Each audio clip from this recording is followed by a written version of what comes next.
पाकिस्तान ने यूएन में उठाया कश्मीर मुद्दा। भारत ने पाक को दिया करारा जवाब। यूएन में छाए विदेश मंत्री एस जयशंकर। बार बार मुंह की खाने के बाद भी पड़ोसी मुल्क पाकिस्तान है कि सुधरने का नाम नहीं ले रहा है। एक बार फिर से उसने अंतर्राष्ट्रीय मंच पर कश्मीर राग अलापा है, जिसको लेकर भारत के विदेश मंत्री एस जयशंकर ने पाकिस्तान को करारा जवाब दिया है, जिसकी खूब चर्चा हो रही है। दरअसल संयुक्त राष्ट्र सुरक्षा परिषद यानी यूएनएससी में खुली बहस में भाग लेते हुए विदेश मंत्री एस जयशंकर ने पाकिस्तान के कश्मीर का मुद्दा उठाने पर जवाब दिया। भारतीय विदेश मंत्री ने किसी भी देश का नाम लिए बिना पाकिस्तान की निंदा करते हुए कहा, संयुक्त राष्ट्र की विश्वसनीयता हमारे समय की प्रमुख चुनौतियों पर प्रभावी प्रतिक्रिया पर निर्भर करती है, फिर चाहे वो महामारी, जलवायु परिवर्तन, संघर्ष या आतंकवाद की ही बात क्यों न हो।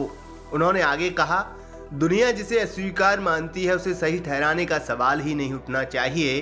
पाकिस्तान की ओर इशारा करते हुए उन्होंने कहा, ये निश्चित रूप से सीमा पार आतंकवाद प्रायोजित करने वाले देश पर लागू होता है।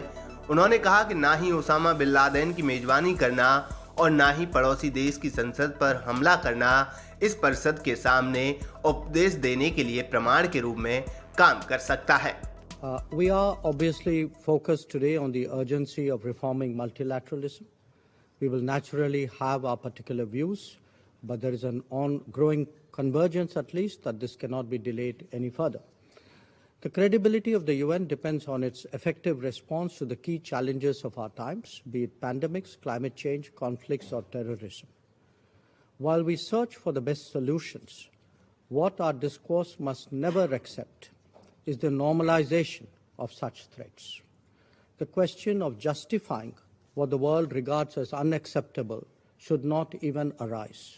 That certainly applies to state sponsorship of cross-border terrorism. Nor can hosting Osama bin Laden and attacking a neighboring parliament serve as credentials to sermonize before this council. That said, I thank all council members for their contributions. I now resume my duty as the President of the Council. I now give the floor to His Excellency Mr. Fariz Razaev. दरअसल बिलावल भुट्टो ने UNSC की भारत की दिसंबर की अध्यक्षता के तहत सुधारित बहुपक्षवाद के लिए नई ओरिएंटेशन पर बहस के लिए बुलाई गई बैठक के दौरान कश्मीर का मुद्दा उठाया था। भुट्टो ने कहा था कि यदि आप बहुपक्षवाद की सफलता देखना चाहते हैं तो आप कश्मीर पर यूएनएससी के प्रस्ताव को लागू करने की अनुमति दे सकते हैं। बहुपक्षवाद को सफल साबित करें कि आपकी यानी भारत की अध्यक्षता में यूएनएससी सफल हो सकती है और हमारे क्षेत्र में शांति आ सकती है। UN Security Council. If we want to see the success of multilateral institutions, the success of multilateralism, the success of this very council, then surely you can aid in this process and allow for the implementation of UN Security Council resolutions. When it comes to the question of Kashmir, prove that multilateralism can succeed. Prove that the United Nations Security Council, under your worthy presidency, can succeed and deliver peace in our region.